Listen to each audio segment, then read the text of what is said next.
کب تک ہم قرآن بغیر سمجھے سنتے رہیں گے اور پڑھتے رہیں گے؟ کب انڈرسٹینڈنگ آف قرآن کریں گے؟ میں نہیں کہتا، ہونا تو یہی چاہیے کہ مسلمان ہونے کی حیثیت سے مجھے اور آپ کو پورا قرآن ایک بار تو زندگی میں ہم نے ترجمہ اور تفسیر سے پڑھا ہوتا۔ یار کم از کم یہ تو ہو سکتا ہے نا، جتنا نماز میں قرآن پڑھتے ہیں اتنا تو سمجھ لیتے، اس کو تو انڈرسٹینڈ کر لیتے، قرآن کی چند مشہور سورتوں کا معنی تو پتا ہوتا۔ مگر خشوع و خضوع کا تو عالم یہ ہے کہ نماز میں دھیان ہی کہیں اور ہوتا۔ لوگ کہتے بھی ہمارا دھیان کہیں اور ہوتا ہے۔ وہ مشہور چٹکلا ہے نا کہ ایک صاحب آئے، عشاء کی جماعت چلی گئی، رونے لگ گئے، تو نمازیوں نے کہا یار نہیں رو بھائی، اتنی نماز سے محبت، اتنی جماعت سے محبت کہ جماعت چلی گئی اب رو رہے۔ کہتے یار بات یہ نہیں ہے، مسئلہ یہ کہ روز دکان بند کر کے عشاء کی جماعت میں آتا تھا، امام صاحب 4 رکعت پڑھاتے تھے، میں پورا حساب ملا لیتا تھا، اب جماعت تو چلی گئی، اب حساب کب ملاؤں گا اور نماز کب پڑھوں گا؟ ایکچولی نماز کیا ہے؟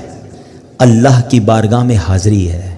آپ کسی بہت بڑی شخصیت کے پاس، بڑے سیٹھ کے پاس، جس کے پاس آپ کی فائل رکی ہوئی ہو، اس افسر کے پاس جائیں تو دھیان کدھر ہوتا ہے؟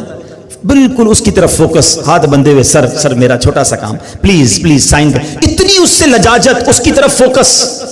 اور خدائے احکم الحاکمین کے دربار میں آنا ہے، دھیان کہیں اور ہے، سوچ کہیں اور ہے۔ خود سوچو، شرم آنی چاہیے۔ جس کا نماز میں دھیان کہیں اور ہوتا ہے اس کو خود ہی اپنے آپ سے شرم آنی چاہیے، اور یہ شرم ہی، یہ گلٹی ہی تمہیں دھیان دلا دے گی، تمہیں خشوع دلا دے گی۔ اور دوسری بات کہ آپ ایٹ لیسٹ کم از کم 30واں پارہ ترجمہ تفسیر سے 2-3 بار پڑھ لیں، جب پتہ چلے گا نا کہ آپ بات کیا کر رہے ہو۔ الحمدللہ رب العالمین الرحمن الرحیم مالک یوم الدین، اب آپ قرآن کے ساتھ ہوں گے، نور کے دریا میں تیر رہے ہوں گے، رحمان کی بات ہو رہی ہے، رحیم کی بات ہو رہی ہے، اب اللہ سے التجا ہو رہی ہے، ایاک نعبد و ایاک نستعین، اے اللہ ہم تیری ہی عبادت کرتے ہیں، تجھی سے مدد چاہتے ہیں، اب آگے چلیں گے، اے اللہ اس راستے پر چلا دے جو تیرے پسندیدہ بندوں کا راستہ ہے، اس راستے سے بچا لے جو تیرے غضب والوں کا راستہ ہے۔ اب جناب رحمت کی آیتیں آئیں گی، دل جھومنے لگے گا، عذاب کی آیتیں آئیں گی، آنسو بہنے لگیں گے۔ واللہ میری بات کو سمجھ لو، جس کو قرآن سمجھ آنے لگ گیا نا، کبھی کبھی جب اچھا قاری تلاوت کرتا ہے،